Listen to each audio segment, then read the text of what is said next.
ಎಲ್ಲರಿಗೂ ಶಿವರಾತ್ರಿ ಹಬ್ಬದ ಹಾರ್ದಿಕ ಶುಭಾಶಯಗಳು. ಇವತ್ತು ಶಿವರಾತ್ರಿ ಆಗಿರೋದ್ರಿಂದ ಬೆಳಗ್ಗೆ ಬೇಗ ಎದ್ದು ಆಚೆ ಎಲ್ಲ ನೀಟಾಗಿ ತೊಳ್ಕೊಂಡು ನೀರು ಬಿಟ್ಟಿದ್ರು. ಸೊ ಹಾಗಾಗಿ ಎಲ್ಲ ನೀಟಾಗಿ ಕ್ಲೀನ್ ಮಾಡಿಕೊಂಡು ರಂಗೋಲಿ ಎಲ್ಲ ಹಾಕಿ ರೆಡಿ ಮಾಡಿದೆ. ಅದರ ಒಳಗಿನ್ನ ಏನು ರೆಡಿ ಮಾಡೋಕ್ಕಾಗಲಿಲ್ಲ, ಯಾಕಂದರೆ ಆಚೆದೆ ತುಂಬ ಟೈಮ್ ಹಿಡಿತು. ಸೊ ಮನೆಯೆಲ್ಲ ಕ್ಲೀನ್ ಮಾಡ್ಕೊಳ್ಳೋಣ ಅಂತ ಹೇಳ್ಬಿಟ್ಟು ನೋಡಿ ಎಲ್ಲ ಹಾಗೆ ಬಿತ್ತಿದೆ. ಇಲ್ಲಿ ಕುರ್ಕುರೆ ತಿಂದಾಕಿರೋದು ಯಾರು ಅಂತ ಮಾತ್ರ ಕೇಳಬೇಡಿ, ನಿಮ್ಮನೆ ಮಕ್ಕಳಿದೆಯಾ ಅಂತ. ನಮ್ಮನೆ ಯಾವ ಮಕ್ಕಳು ಇಲ್ಲ, ನಾನೇ ಒಂದು ದೊಡ್ಡ ಮಗು. ನನಗೆ ಜಾಸ್ತಿ ಕುರ್ಕುರೆ ಅಂದರೆ ಇಷ್ಟ. ಸೊ ಹಾಗಾಗಿ ನಮ್ಮ ಮನೆಯವ್ರು ತರ್ತಾ ಇರ್ತಾರೆ, ಸೊ ನಾನು ತಿಂತಿರ್ತೀನಿ.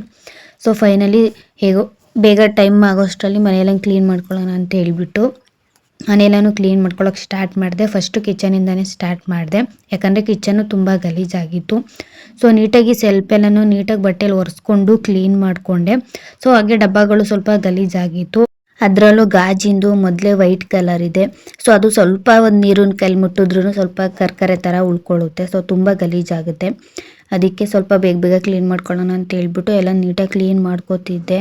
ಏನು ಹಬ್ಬದ ದಿನ ಕ್ಲೀನ್ ಮಾಡ್ಕೋತಿದ್ದಾಳಲ್ಲ ಅಂತ ಅನ್ಕೋಬಿಡಿ, ಯಾಕಂದರೆ ನನಗೆ ಹಬ್ಬ ಇವತ್ತೇ ಅಂತ ಗೊತ್ತಿರಲಿಲ್ಲ. ಸೊ ಹಾಗಾಗಿ ಗೊತ್ತಿದ್ರೆ ನೆನ್ನೆನೇ ಕ್ಲೀನ್ ಮಾಡ್ಕೋತಿದ್ದೆ. ಸೊ ಬೆಳಗ್ಗೆ ಬಂದುಬಿಟ್ಟು ಇವತ್ತು ಶಿವರಾತ್ರಿ ಹಬ್ಬ ಅಂತ ಹೇಳಿದ್ರು. ಸೊ ಇನ್ನೇನು ಮಾಡೋಕ್ಕಾಗುತ್ತೆ, ಅವಾಗಲೇ ಕ್ಲೀನ್ ಮಾಡಬೇಕಲ್ವ ಅಂತ ಹೇಳ್ಬಿಟ್ಟು ಸರಿ ಆಯಿತು ಅಂತ ಅಂದ್ಕೊಂಡು ಕ್ಲೀನ್ ಮಾಡೋಕ್ಕೆ ಸ್ಟಾರ್ಟ್ ಮಾಡಿದೆ. ಬೇಗ ಮುಗಿಸ್ಬಿಡೋಣ ಅಂತ ಹೇಳ್ಬಿಟ್ಟು ಬೇಗನೆ ಕಿಚನ್ ಕ್ಲೀನ್ ಮಾಡೋಕ್ಕೆ ಸ್ಟಾರ್ಟ್ ಮಾಡಿದೆ.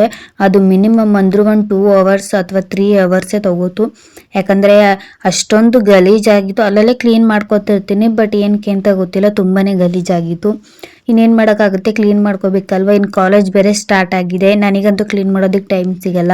ಸೊ ಅದಕ್ಕೆ ನೀಟಾಗಿ ಕ್ಲೀನ್ ಮಾಡೋಣ ಅಂತ ಹೇಳ್ಬಿಟ್ಟು ಟೈಮ್ ತೊಗೊಂಡು ನೀಟಾಗಿ ಡಬ್ಬ ಎಲ್ಲನೂ ಒರೆಸ್ಕೊಂಡು ಎಲ್ಲನೂ ನೀಟಾಗಿ ಕ್ಲೀನ್ ಮಾಡಿಕೊಂಡೆ. ಡಬ್ಬ ಎಲ್ಲ ಒರೆಸಿ ಮತ್ತು ಸೆಲ್ಫ್ ಎಲ್ಲ ಕ್ಲೀನ್ ಮಾಡಾಯಿತು. ಸೊ ಇವಾಗ ಗ್ಯಾಸ್ ಸ್ಟವ್ ಇಟ್ಟಿದೆ, ಅಲ್ಲೆಲ್ಲ ಸ್ವಲ್ಪ ಉಗ್ಸ್ಬಿಟ್ಟಿದ್ರು. ಸೊ ಹಾಗಾಗಿ ಅದನ್ನು ಸ್ವಲ್ಪ ನೀಟಾಗಿ ಕ್ಲೀನ್ ಮಾಡ್ಕೊಳ್ಳೋಣ ಅಂತ ಹೇಳ್ಬಿಟ್ಟು ಅದನ್ನೆಲ್ಲ ಬ್ರಷ್ ಎಲ್ಲ ಉಜ್ಜುತ್ತಿದ್ದೆ.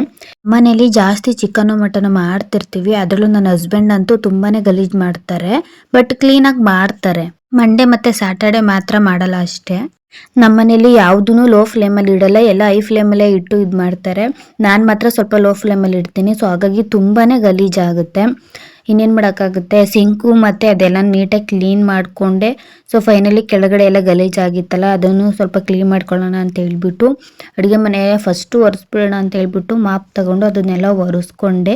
ಫೈನಲಿ ಮನೆಯೆಲ್ಲ ನೀಟಾಗಿ ಕ್ಲೀನ್ ಮಾಡಿಕೊಂಡು ದೇವ್ರ ಮನೆಯೂ ಕ್ಲೀನ್ ಮಾಡಿರಲಿಲ್ಲ. ಸೊ ಅದನ್ನು ಸ್ವಲ್ಪ ಬೇಗನೆ ಕ್ಲೀನ್ ಮಾಡ್ಕೊಳ್ಳೋಣ ಅಂತ ಹೇಳ್ಬಿಟ್ಟು ಫ್ರೆಶ್ ಅಪ್ ಆಗಿ ಅದನ್ನೆಲ್ಲ ನೀಟಾಗಿ ಕ್ಲೀನ್ ಮಾಡಿಕೊಂಡೆ.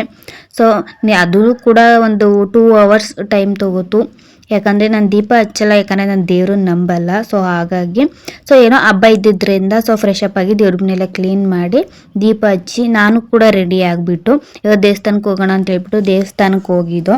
ಸೊ ಫೈನಲಿ ದೇವಸ್ಥಾನದಲ್ಲಿ ಪೂಜೆ ಎಲ್ಲ ಮುಗಿಸ್ಕೊಂಡು ಮನೆಗೆ ಬಂದು ಪ್ರಸಾದ ಕೊಟ್ಟಿದ್ರು, ಪ್ರಸಾದ ತಿಂತ ಕೂತಿದ್ದೆ.